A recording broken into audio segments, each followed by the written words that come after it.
So I'd like to introduce Jim Stern. He's the chairman of the Digital Analytics Association, and he's also the founder of eMetrics Marketing Optimization Summit, which takes place in major cities around the country and also around the world, San Francisco, Toronto, New York, and other places. And he's been the president of Target Marketing, based out of Santa Barbara, for the past 20 years. And Jim's specialty, obviously, is in the area of web and social media analytics, having authored a book called Social Media Metrics. So Jim, welcome to the university, and I'll pass the floor to you. Thanks very much. Our goal here is to help you understand our industry and how we got here and how we might help you choose a path or succeed in your path. So just what I'd like to do is provide a little bit of introduction for me and then ask each of our board members to introduce themselves in the same vein of having graduated from university in 1979, so yes, I am that old. I spent 15 years in sales and marketing of technology products. Then tripped over the internet and said, wow, this is really interesting. Everybody should know about this, and started public speaking and writing books. And then finally started my own conference on even narrower subject, how do you measure this stuff? Because nobody else was talking about that. And the event started very small, got more successful, and the audience said, gee, this event is great, but it's not enough, so we wanted an association. So now I continue to run the events that started in 2002, and continue to participate in the association, which started in 2005. And our goal is to raise awareness of how exciting it is to be able to measure and improve the marketing that you're doing online. So that's how I got here. Now over to John Lovett, if you would explain yourself. Explain this. I got a lot of explaining to do here. So, hello everyone, my name is John Lovett. I'm the president of the Digital Analytics Association. And I should mention that for all of us here, this is our volunteer job. And we each have day jobs as well. So by day, I am a consultant. I work for a small consulting company called Web Analytics Demystified.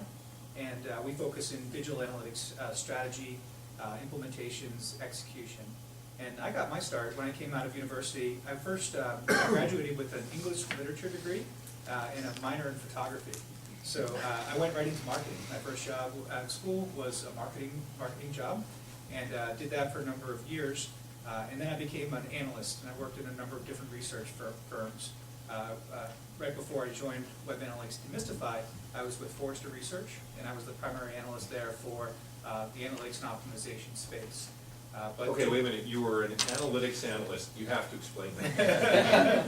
Basically, part of that role at Forrester was looking at the marketplace and evaluating vendors, and then consulting with practitioner companies when they wanted to understand the market, understand things about specific vendors, really trying to illuminate what this topic is all about and how you might use this technology ultimately for better marketing. So that's really a little bit about me. Next up, I'm not going to go down the line because we like to be atypical. So Peter Sanborn, please introduce yourself. Random. Peter Sanborn, I'm with Microsoft. I am the Director of Analytics and Web Development. Part of a team that oversees Windows.com. And I got into the space, well, I got an undergrad in political science, which is a great degree if you have no idea what you want to do. Highly recommend it. Spent a couple of years doing a few different things, and then went back and got my MBA. And then after my MBA, I went and worked in a marketing agency and managing campaigns for Microsoft and for other companies. And I was always struck by, these were large campaigns, millions of dollars. And I was always struck by the lack of measurement of the success of those campaigns. And it was very clear how much money we were spending, and on the agency side, how much money we were making on the campaigns themselves, but our clients had a very short attention span when it came to measuring the success of those campaigns over the long term. And I thought that was fascinating, and I thought that was concerning. And so I naturally, from that, got interested in measurement and analytics. And about 5 years ago, moved from working for a marketing agency to working for Microsoft, and serving on the board of the Digital Analytics Association. Yeah, it's been a great career. Oh, and I would randomly introduce, after that, my colleague Ed Wu from Dell. All right, my name is Ed Wu. I work for Dell. I'm director of digital analytic and optimization, and my team manage all the A/B testing on Dell.com globally. And if you don't know anything about A/B testing, that's great, but we can talk that offline or in the meeting. I came from China originally. I majored in political science. So if you run a correlation between our undergrad major and what we do right now, the R-squared probably is pretty high, for directors. So that's 2 English majors and 2 political science majors. So I did about 7 years of sales management job. There's non-analytic involved for the most part in China. Then I came here for business school in University of Michigan, and then I graduated, came to Dell, have done multiple number of analytic jobs. I did pricing, did consulting, kind of worked our internal segment GMs. And then about 5 years ago, I was asking myself where I wanted, what else I can analyze, right? So, and that's the time I started getting into online digital. That's the time I kind of made with a lot of folks here on board and started to learn, and it has been a fantastic, career for me in the last couple of years. Yeah. Hey, Can you introduce? Brandon? Terry. Terry. Thanks. Hi, I'm Terry Cohen, and I work at Digitas, which is a large integrated agency. And I've been there, yesterday actually was my 18th anniversary, so very long time since the dawn of digital campaigns. But I actually started, after school I was in engineering and technology. My undergrad was computer science and applied math. And I kind of, midway through doing that career, I was kind of, this isn't exactly right for me, so I got my MBA part-time. And took my job at Digitas.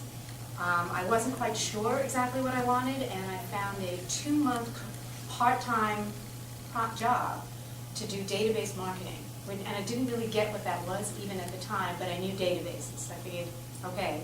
And it turned out to be Sun Analytics for a loyalty program. And the company that I ended up loving the job, staying there, and the company evolved from direct marketing to being probably the leading digital analytics agency. And I'm in the strategy and analytics department, which is about 200 people that focus on anything from marketing strategy, so product development, core strategy work, to advanced analytics, so PhD statisticians who are building models. And then the largest bulk of our group are doing digital analytics, where we're optimizing campaigns, helping measure things like the American Express Small Business Saturday, or helping optimize all of Delta Airlines advertising campaigns, or trying to help optimize the media spend for Oreo cookies. So it's a whole bunch of different clients, and so the variety's been incredible over the years. And in digital analytics, we just keep learning and working with these amazing clients who are brave and want to always try the latest and newest things. So it's been a really great career.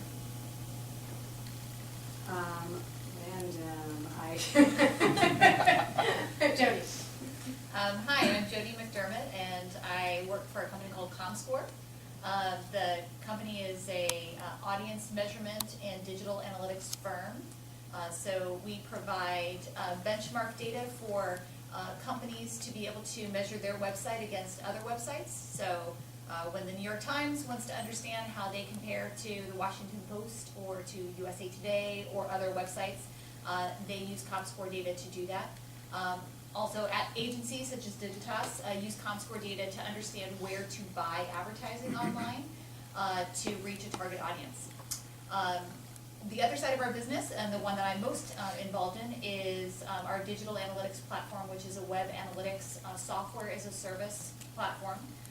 We measure data for websites and allow publishers and marketers to be able to understand how users come to their website or their digital properties, including video, and any internet-connected device, applications, things like that, and how they use those applications and how to measure it and optimize against that. So I oversee the product management team specifically for that product, which is how do we build that product, how do we provide enhancements to that product, but it's all analytics-based, so you have to have an analytics subject matter expertise behind that to be able to build that kind of platform for somebody else. So I started my career out of school. I majored in business administration, and so I had a general business background. I started my career doing financial analysis at USA Today. And so I spent several years doing business analysis, financial analysis. I ran budgets, capital budgets. I analyzed how our trucks were leaving print sites and where we had, what the standard deviation was about how quickly we were getting that newspaper out to drop sites. I'm sure none of you even knew this about me. And all sorts of, any type of business analysis that needed to be done to running the sale and distribution of the newspaper.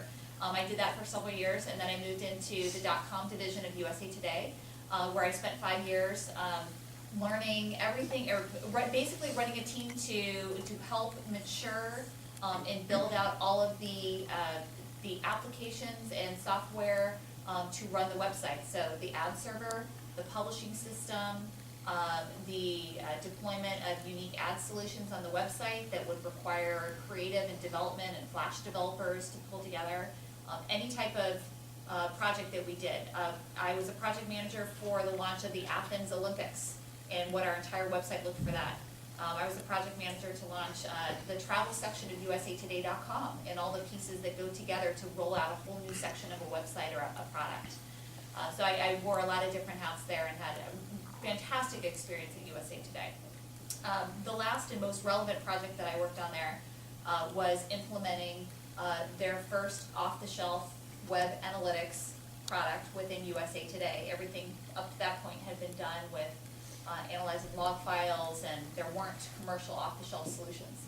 So I ended up working to implement that internally at USA Today, and then my next career change was to go work for the company that deployed that software and made that software. And so my years from there have been working as a practitioner as well as working to build products around analytics. And so now I've been doing that at ComScore for several years. So I kind of took an interesting path. Along the way there, I went back and I got my MBA, and my emphasis was in information technology. And so I sort of mixed that financial analysis background with technology, which for me I think is what brought together web analytics or digital analytics very well, because you have to understand how the technology is deployed, how you collect data, how you process it, but you also have to be an analyst to understand how to use it and apply it back to the business. So it was a pretty good match for me.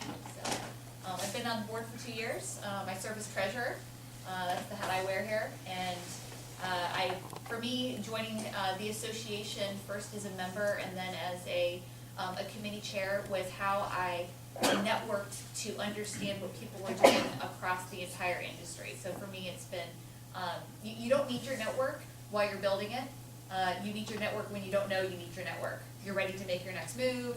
You're trying to figure out what next job you want to take. You want to move from a practitioner role to, onto the vendor side or whatnot. And so I encourage all of you to find, whether it's a Digital Analytics Association or some other community, that you augment your career path with, because it just helps you learn how to navigate your career and gives you a lot of free mentors at times of what do I need to do next? How do I need to sharpen and hone my skills for that next opportunity?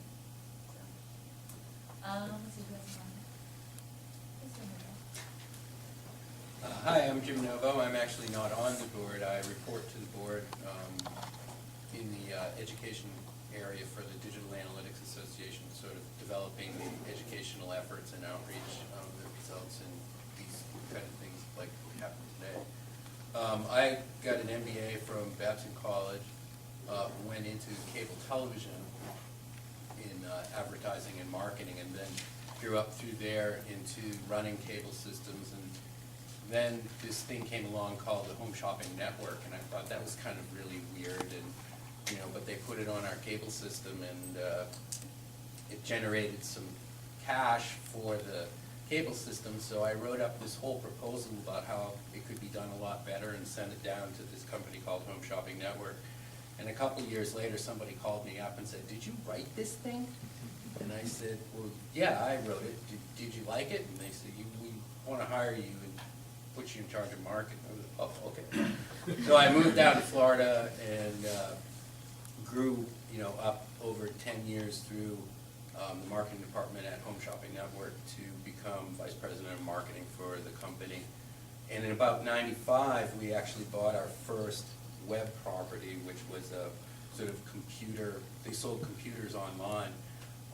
And so around '95, I started to get exposed to what was happening on the internet, and in particular, my area of focus was how does this work across the different platforms that we have? So we have television, right, and we have that business, and we also have catalog that we send out to people, and we also have telemarketing people that call people, and now we have this thing called the internet.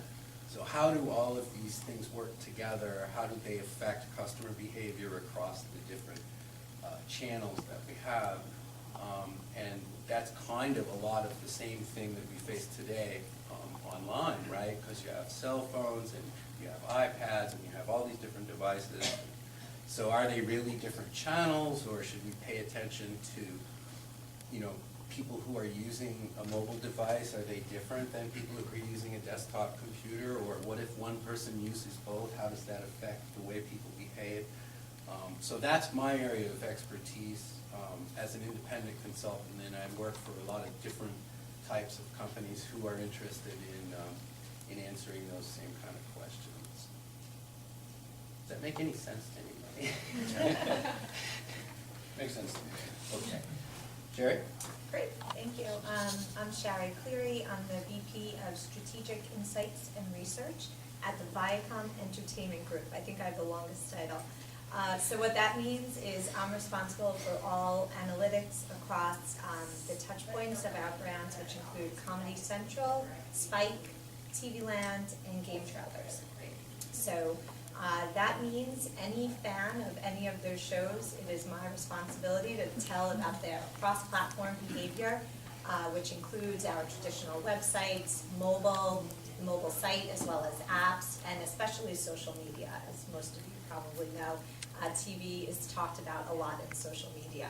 So the emphasis of my team is really to provide those insights around our shows, our talent, our brands, and to marry that with the TV analytics so that we really tell that cross-platform story and provide the insights so that our organization is making some really good data-driven decisions. Since I was little, I was always fascinated by behavior. Many of my colleagues probably don't know that in high school, I actually used to recruit for focus groups and sit behind the wall, and the moderator would ask questions. I was always fascinated by, what makes someone want to buy that shirt, or buy that cup of coffee, or watch this TV program. So it was kind of a logical next step. I went to school at Binghamton University in New York, and I focused on marketing. And this was back when, so in '99, I had the opportunity to work for this little department that was called Media Metrics, and they were going to track the web. And that was pretty foreign. We, would sit around a conference table and say, all right, what metrics should we be looking at? And how should this report be organized?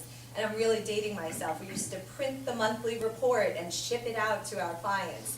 So I kind of really like the fact that I'm a dinosaur in this industry, because it really hasn't been around that long, and especially when my TV counterparts have been dealing with, very standard metrics for a long time.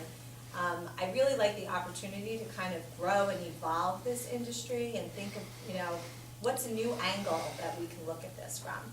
So I spent a number of years, ComScore acquired Mediametrics, and I would say phase 2 was a great time in my career because they needed someone to launch the offices around the world. So combining analytics and travel was like the perfect combination for me. So I had the chance to go and train analysts in Japan and Spain and really across the globe, which was a wonderful experience to work on different clients in different parts of the world. And then I decided, you know what, I think I just want to focus on one entity. And that's when I decided to switch from the vendor side over to CBS, and I was responsible for CBS and CBSNews.com, and to really start providing those insights and watching decisions being made. So I wasn't just kind of telling organizations, I was able to watch the implementation and the change happen, which was a great experience for me. So took a little hop over back to the vendor side. I kind of, every 5 years, I like to change things up. And then I eventually made it back to Viacom about 5 years ago. So, and that's kind of my day job. I am very involved in the Digital Analytics Association. Also, we have what's called a Media Special Interest Group. And when Jody mentioned networking, this is my chance on a quarterly basis to sit down with other directors of digital analytics at big media organizations and to just, whether we're swapping war stories or sharing best practices, it's great to have a network in place, and the Digital Analytics Association has really helped with that. And with that, I will last but certainly not least, my good friend Joe. Thank you, Sherry.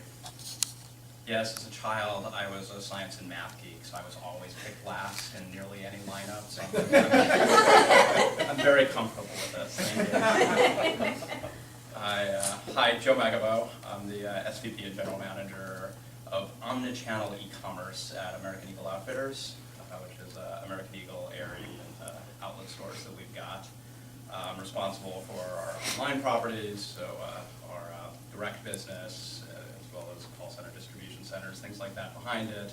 But then, and Jim was talking about this, the omnichannel piece, which is how do we bring all this into stores? Are people shopping in stores? Are using their mobile devices in the stores? People are buying inventory that we only have online in the stores, and how do you start to have a single view of customer? How do you have a single view of inventory? How do you think of stores as distribution centers? How do you remove all channel conflict that even just creates friction within the organization? So direct businesses and online businesses aren't competing with your stores, but are actually promoting each other and collectively growing your business as there really is just one customer.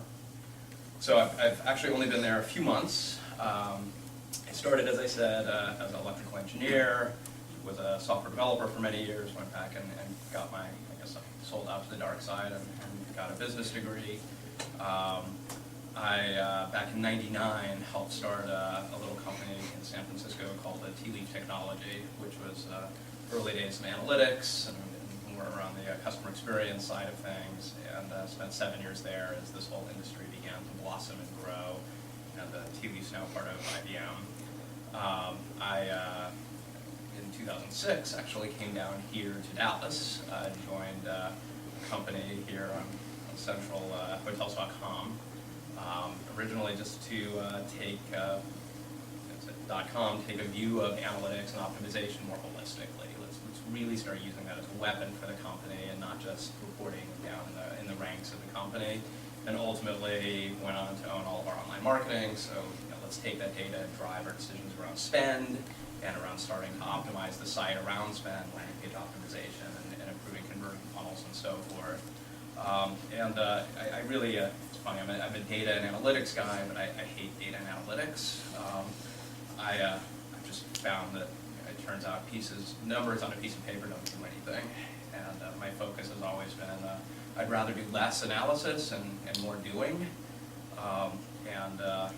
There's this bridge among analysts of the data doesn't speak for itself, and if you just push it out there, you can't expect action to come from it, and it's a different set of skills to sell and do storytelling and build a narrative and then actually beat on something, often just with a big stick tirelessly until you can get something done from it.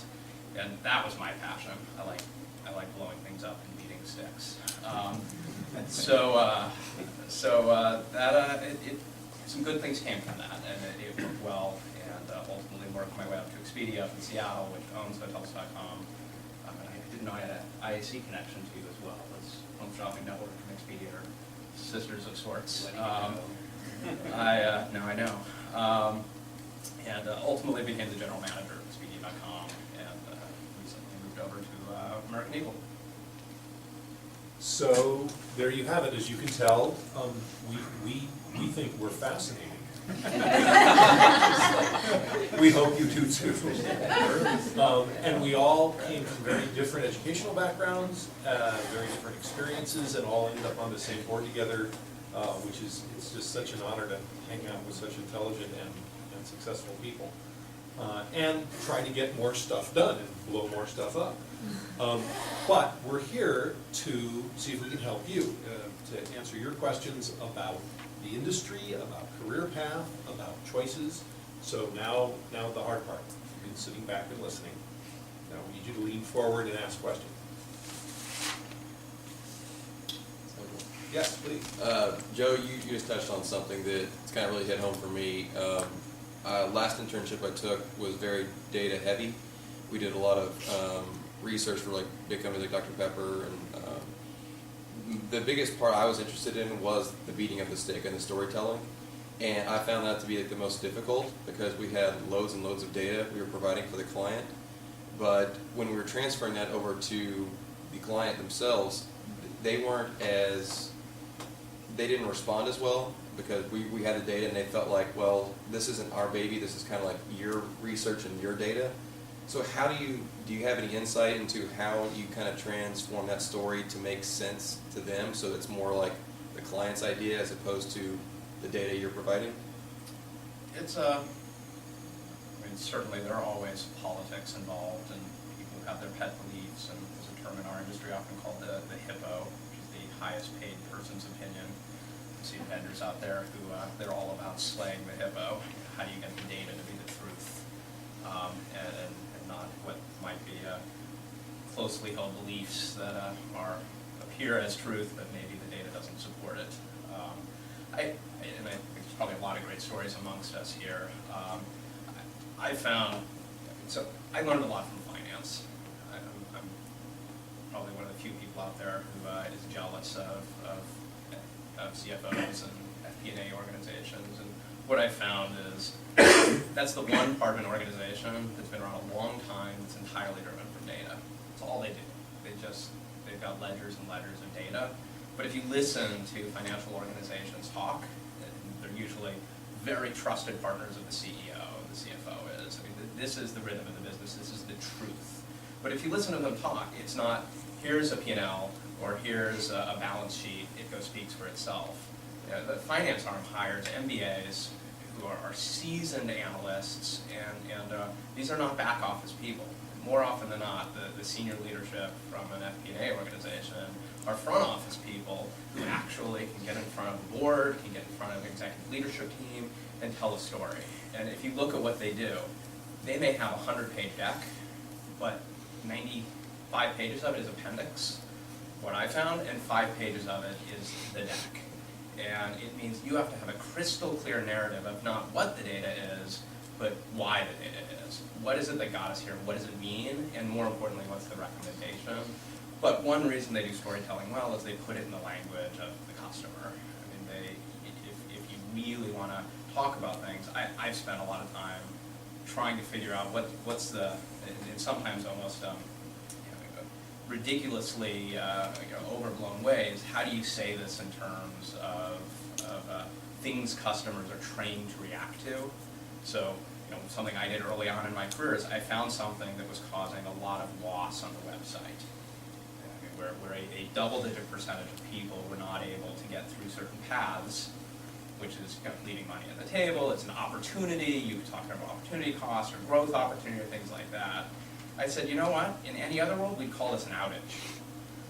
And I literally put together a presentation and said, we have an outage going on. I mean, if say 20% of the people can't do something, how is that any different than saying my site's down for 5 hours a day? I mean, what's the difference? And when you put it in outage terms, well, there's a playbook for an outage.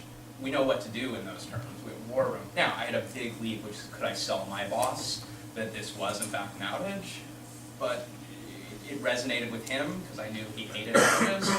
And I found some language that the data couldn't dispute and put it in terms that they could understand. I think that's a big part. Through the DAA, we've heard a lot about networking and learning from our peers. A presentation I saw that kind of I thought was just amazing. I saw the head of analytics at one of our events from the New York Times speak.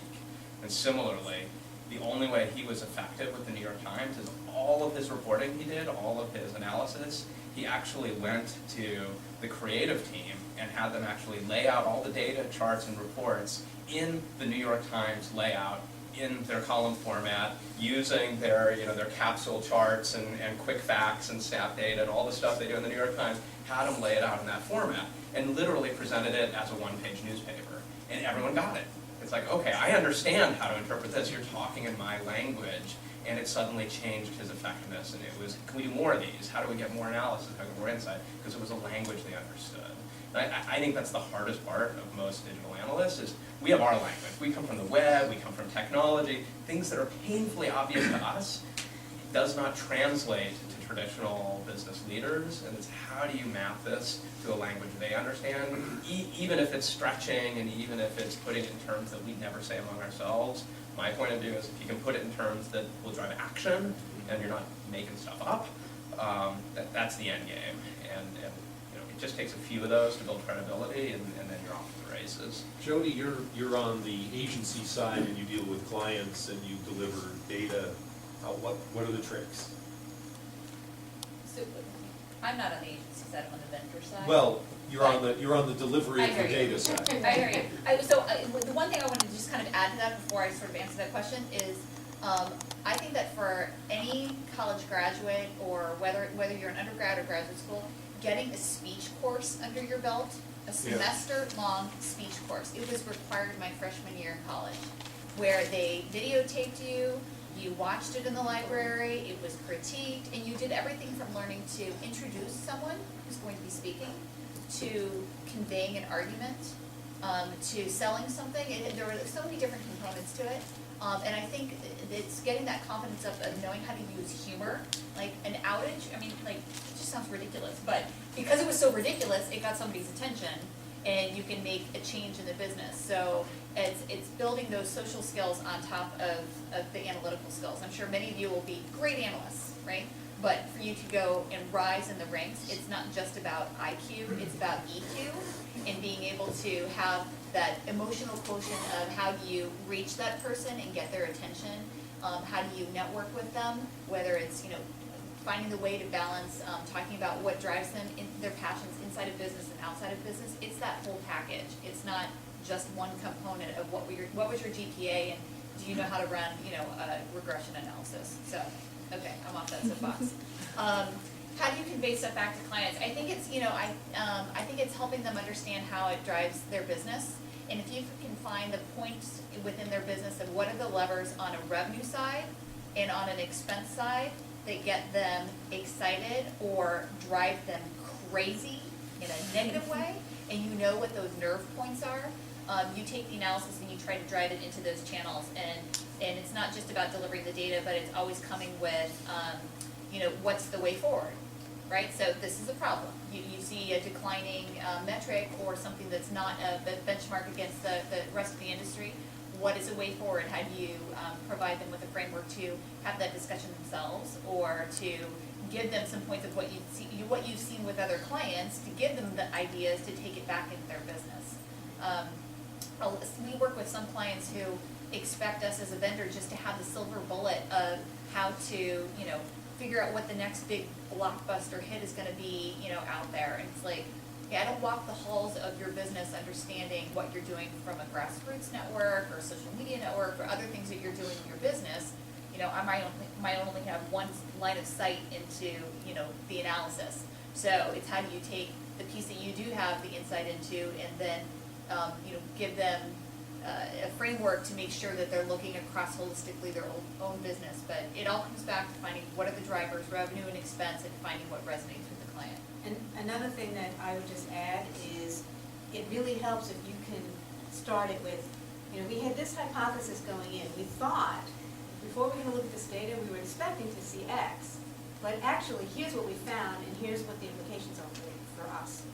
And if you can get your story to be that high level first, then you can kind of work on your presentation to how can I most clearly get that across in like a sentence, like you think that's what's the most important points, so that you can make sure that it doesn't disappear under all the data, but that you can get that out, because they'll tend to respond to something as clear as, you know, something like that, particularly if you think they had a hypothesis going into your work. I want to open it up for more questions, but first, hide the data, hide the complexity. We've got charts and graphs to back us up, but here's the problem, the threat, or the opportunity, and here's what you can do about it. And then if you like, I can show you all the numbers, but I can tell you they will prove this out. So now they can think about the opportunity and threat instead of, where did you get that number? Is that number trustworthy? And that number doesn't seem right to me. Hide the numbers from me. That's your job, is to know those numbers. And a very good statement, this is important because, ... This is important because, and you have to get them thinking about But that. the theme you're hearing across all of this, I'd say it two ways. One, it's a marathon, not a sprint. You're not going to come in with a silver bullet. You're not going to come in with the answer in one shot. You know, part of the learning, part of the nerve points is what are they willing to actually do? Because every company, no matter what the data is, there may be data that says, you know what, you should close down half your products and raise your prices by 400%. Company, even if the data is so obvious that that's the right thing to do, I can almost guarantee you very few companies would ever do that. It's just not going to happen. It's not in their DNA. It's not how they view themselves. So part of the art is, okay, of the 5 or 6 things you think they have the capacity to respond to, what are those things? And if you can come up with analysis that says do one of those, even if there's so much more to do, okay, you got to win. Because they hear that and they go, oh, I can do that. I can act on that. That makes sense. What else can you do for me? But you got to get it in nuggets of something that's actionable, reliable, and I think you got to understand what they're capable of. And back over to you for other questions. Yes, please. My name is Jessica Lynn, and I just want to know, I know that the digital analytics industry is kind of in a mature state in the sense that the competitors in the market have the same type of offerings. I mean, they have the dashboards, metrics, and the analysts can change those metrics around. So where do you see the digital analytics industry evolving, or do you see it, is it hit that point and just measuring different platforms now, or are the metrics going to be changing in any sort of way? John, I'm going to hit you with that one first, since you have the background in being an analytics analyst. Yes, yeah. So I think the market continues to evolve. One of our former board members, Dennis Mortensen, who's an entrepreneur, has gone out to form his own company, used to say that web analytics was really just a hack. You know, we dropped these JavaScript tags on web pages, and it really wasn't the right way to do it. But that's kind of what we all started with. And there's a whole new evolution going on with technology called tag management solutions or systems. And really these tag management systems have been born because now we have tags for everything. It's your audience measurement, for your marketing automation, for your testing, for your targeting, for your ad serving networks. You know, companies have dozens, if not dozens of billions of tags on their pages. So new technologies are coming out to how do you manage all that and bring it in. So that's one example of how technologies are emerging. But I think for all of us, we're experiencing that while we may have started in the web, the customer reality today of multi-device, multi-screen, multi-browser experience means that we ultimately have to bring data together. So to integrate data, to be able to look at data from a bigger picture perspective, makes it such that you can't just rest and say this one tool is going to solve all of our needs. It's usually a quiver of tools that you have to rely on to be able to get the right perspective and visibility into that customer experience. And that just makes it such, you can't stop. You always have to look at it and what's the next social channel? You know, it was Facebook, then it was Pinterest, next is Vine, you know, what's coming after that? And each one of those channels has their own metrics. And each one of those metrics can be defined or understood in different ways. So it constantly moves. It's a moving target. And our job is to stay up to speed with where the target is and to try to understand where it's going so that you can be one step ahead if possible. And another big thing is attribution on when people are exposed to all these different platforms and all these different channels. How do you determine what components of these are driving your end results? So who do you give credit to for what?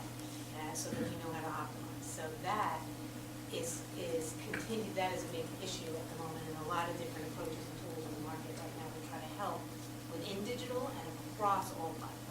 But I'm going to answer it differently. So there's the different maturity models here. From a technology and capability standpoint, we've come an enormous way, and you see that in some of in some areas, some commoditization, and many offerings, and so forth. But in terms of what's actually happening in corporate America today, for those of you who have worked out there, you may have seen this, and those of you who haven't, you will. It's shocking how bare bones, rudimentary, disjointed, non-strategic much of this space still is in most companies. We're in the very early days of the maturity curve in terms of how this actually gets applied.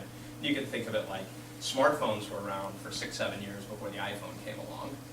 Many vendors with similar capabilities, and they all, arguably did the same thing an iPhone does, but it wasn't until that device came out that made it go mainstream. We haven't hit that mainstream point in corporate America where if I were sitting down to any MBA and say, draw out an org chart of core functions, and I'd have legal and finance and HR, that there's some analytics function that's just a standard operating procedure with clearly defined roles and clearly defined capabilities, and everyone would know what to do with that. It doesn't exist in most companies. It's still a buried function and very inconsistently managed and deployed. It's one reason we are passionate in what we do and we exist is how do we help industry along, how do we help vendors and agencies along to service and try to get that maturity up. I would also add to that it's maturing in the US, but if you go into other continents, we are much further ahead than, I'd say if I were to stack rank it based off of my exposure in the market today, Europe and the UK is, a year or two behind where the US is, and Latin America is several years behind that with respect to just the investments and the maturity in the workforce of how the tools are applied and used and the techniques that people are using. And I would just add, similar to Joe's feeling that, it's an exciting time to be in there because you really can put forward these recommendations and to take a look and think of new ways to do things and better ways. And I think there's a willingness to kind of take ideas from all different departments within an organization. Something I say, when I'm interviewing people is, I can assure you 2 days will never be the same when you're working on my team, because it's not. I mean, Vine is here today, who's here tomorrow, and you have to become a master of that. So I think it's, if you're the kind of person who likes that next challenge and can really get excited about it, that's what really gets, me out of bed every day. Sorry, please. I was just going to say one additional thing. Heard a lot of us come from marketing backgrounds, and Gartner Research put out a prediction that said that the chief marketing officer is going to control more budgets than the IT officers in the next 5 years. And there's this new kind of role emerging because there are so many technologies. They're the chief marketing technologist. Because to do what we do, you have to understand and have a good command of technology. It's no longer just creative and ad copy.